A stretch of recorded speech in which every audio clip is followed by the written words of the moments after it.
Team USA Olympian Brittney Reese competes in the long jump tomorrow in Tokyo, tonight on American TV screens, as she looks to qualify for the finals in the event on Tuesday. It will likely be the last long jump competition of the four-time Olympian's career, capping a years-long grind familiar to most independent Olympic contenders.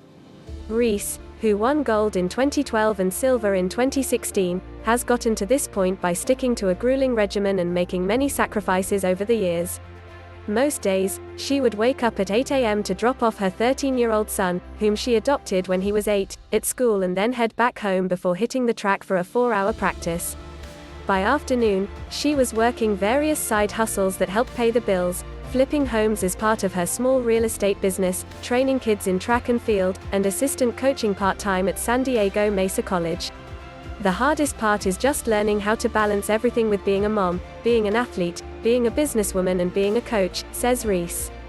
Back when she was in the prime of her career, she had a Nike contract that paid her $100,000 a year plus bonuses tied to her performance. Now, likely past her peak at 34, Reese has seen her contract numbers dwindle. She still has a Nike deal but says it's much smaller than the previous one. She says she can't confirm the details because of an NDA in her contract.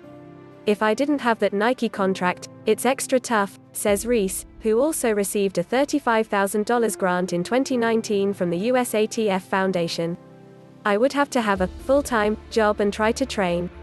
While athletes from some countries can land sizable sums when they win, Singapore will pay about $740,000 for a gold medal, $370,000 for a silver and $180,000 for a bronze. For most US athletes, chasing Olympic glory is no way to earn a decent living. If Reese does win gold in the women's long jump competition, she will leave with a $37,500 check from the US Olympic Committee. A silver would bring $22,000, and a bronze $15,000. Anything less, and she won't bring home a dime. According to Reese, she spends roughly $25,000 a year to train for the Olympics.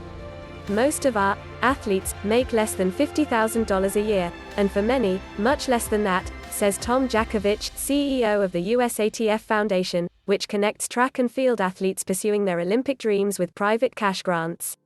It gave out 115 such grants this year. "I don't know what they spend, but they're not well off.